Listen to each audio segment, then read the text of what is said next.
بسم اللہ الرحمن الرحیم۔ اللہ تبارک و تعالیٰ نے بندوں کی رشد و ہدایت کے لیے تاریخ کے ہر موقع پر انبیاء علیہ السلام کو مبعوث فرمایا ہے۔ ایسے ہی ایک نبی قوم بنی اسرائیل پر مقرر کیے جانے والے حضرت الیسیٰ علیہ السلام بھی ہیں۔ حضرت الیسیٰ علیہ السلام، جنہیں اہل کتاب الیشع کے نام سے پکارتے ہیں، آپ کا ذکر توریت و انجیل سمیت قرآن مجید میں بھی 2 مقامات پر ہوا ہے۔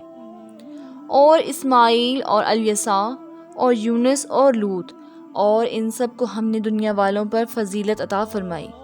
سورۃ الانعام آیت نمبر 86۔ اور ذکر کرو اسماعیل اور ذوالکفل اور الیسع، اور ان میں سے ہر نیک انسانوں میں سے تھے۔ سورۃ صاد آیت نمبر 48۔ مختلف روایات کی روح سے حضرت الیسیٰ علیہ السلام حضرت الیاس علیہ السلام کے چچا زاد تھے۔ یہ زمانہ اہل ایمان کے لیے انتہائی مصائب و آلام کا دور تھا۔ نہ صرف حکمران وقت بلکہ عام رعایا بھی بال نامی ایک دیوتا کی عبادت میں اس طرح سے مشغول تھے کہ خدائے وحدہ لا شریک کی جانب بلانے والا بھی انہیں اپنا دشمن نظر آتا۔ یہ لوگ نہ صرف اللہ کی بھیجے ہوئے انبیاء علیہ السلام کی تحقیر و تضحیق کرتے، بلکہ یہ ان کے قتل سے بھی باز نہ رہتے۔ جب بالبکی بادشاہ نے حضرت الیاس علیہ السلام کے قتل کا فرمان جاری کیا تو آپ علیہ السلام نے اس بادشاہ کی شر سے محفوظ رہنے کی خاطر جبلی قاسیون میں پناہ لی۔ آزمائش کے اس دور میں حضرت الیسیٰ علیہ السلام بھی آپ کے ساتھی تھے، جو بعد ازاں حضرت الیاس علیہ السلام کے نائب و خلیفہ بنے۔ رب ذوالجلال نے آپ کو بھی مقام نبوت سے سرفراز فرمایا تھا، اور حضرت الیسیٰ علیہ السلام بھی تمام عمر حضرت الیاس علیہ السلام کی شریعت اور طریقوں پر کاربند رہے اور لوگوں کو دعوت حق کی تبلیغ کرتے تھے۔ روایات کی روشنی میں آپ شہر دمشق کے قریبی علاقے میں رہنے والے تھے اور یہیں کھیتی باڑی کیا کرتے۔ محمد بن اسحاق آپ کے والد کا نام اختوب بیان کرتے ہیں۔ حضرت الیسیٰ علیہ السلام نبوت کے علاوہ اپنی سیاسی سوجھ بوجھ اور معاملہ فہمی کے لیے خاصی شہرت رکھتے تھے۔ قرآن مجید میں اللہ تبارک و تعالیٰ نے حضرت الیسیٰ علیہ السلام کا صرف نام بیان فرمایا ہے، تاہم توریت میں آپ کے معجزات اور واقعات بہت ہی کثرت سے بیان ہوئے ہیں۔ حضرت الیسیٰ علیہ السلام سے منسلک ایک حیرت انگیز واقعہ کتاب سلاطین میں کچھ یوں موجود ہے کہ اپنے دور نبوت کے دوران ایک مرتبہ حضرت الیسیٰ علیہ السلام دعوت تبلیغ کے سلسلے میں قوم بنی اسرائیل کے شہر یہیرو سے بیتیل کی طرف محو سفر تھے۔ دوستو، اس دور میں یہ دونوں ہی شہر بت پرستی اور شرک عظیم کے مراکز تھے۔ یہاں کے لوگ راہ ہدایت کی جانب راغب ہونا تو دور، یہ اپنے معبودوں کے خلاف کوئی بات سننے کو بھی تیار نہ تھے۔ لہٰذا بیتیل کے لوگوں نے اپنے شہر کے کچھ اوباش نوجوانوں کو یہ ذمہ دیا کہ وہ حضرت الیسیٰ علیہ السلام کے راستے کو انتہائی دشوار بنا دیں اور حتی الامکان کوشش کریں کہ وہ واپس چلے جائیں جہاں سے وہ تشریف لا رہے ہیں۔ لہٰذا 42 جوانوں کا یہ گروہ شہر یہیرو اور بیتیل کے درمیانی راستے میں حضرت الیسیٰ پر مسلط ہو گیا۔ یہ لوگ آپ علیہ السلام کا راستہ روکتے اور آپ کی تضحیق و تحقیر کرتے۔ قدیم ادوار میں قوم بنی اسرائیل میں اس شخص کو خدا کی رحمت سے محروم اور دھتکارا ہوا قرار دیا جاتا تھا جو دور جوانی میں ہی اپنے سر کے بالوں سے محروم ہو چکا ہو۔ روایات کی روح سے حضرت الیسیٰ علیہ السلام کے سر کے بال بھی کم عمری میں ہی گر چکے تھے۔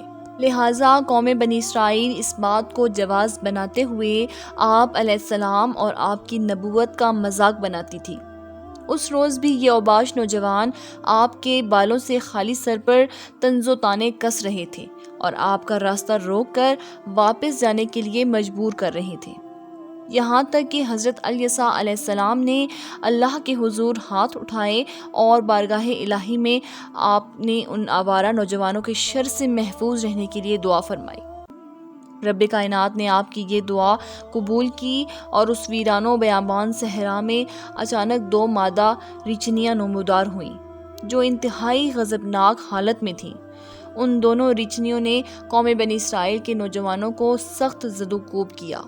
اور انتہائی زخمی حالت میں چھوڑ کر چلتی بنی۔ یہ اللہ رب العزت کی جانب سے قوم بنی اسرائیل کے لیے ایک واضح پیغام تھا کہ اس کے انبیاء اور مقرب بندوں کو کمزور یا تنہا نہ سمجھا جائے اور نہ ستایا جائے، ورنہ انجام یہی ہوگا جو ان بد تہذیب نوجوانوں کا ہوا۔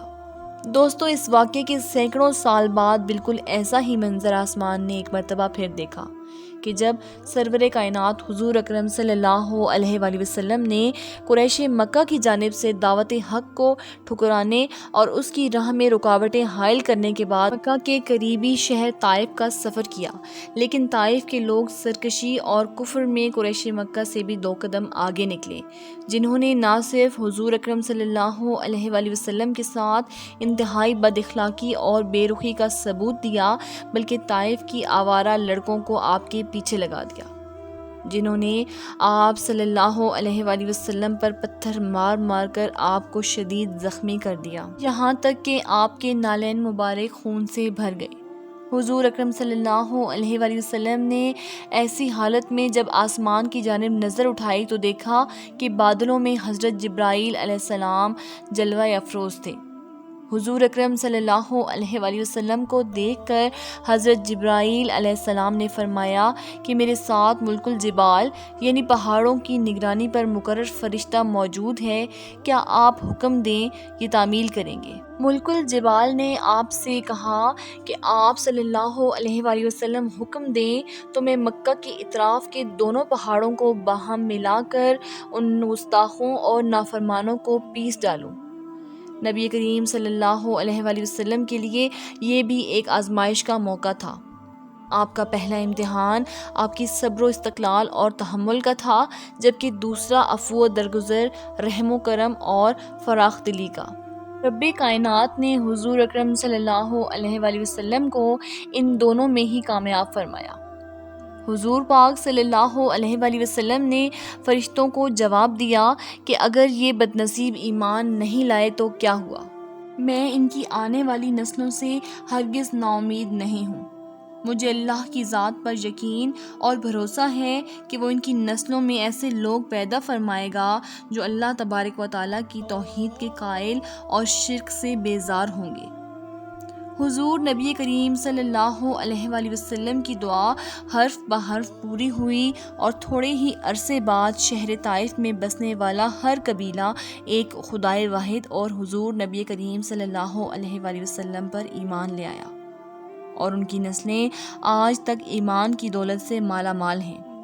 یہی وجہ ہے دوستو کہ دنیا میں آنے والے تمام انبیاء علیہ السلام میں حضور نبی کریم صلی اللہ علیہ وآلہ وسلم کو رحمت العالمین کا درجہ حاصل ہے، کیونکہ آپ جیسا رحم و کرم کرنے والا نہ کوئی آیا ہے اور نہ ہی کبھی آئے گا، صلی اللہ علیہ وآلہ وسلم۔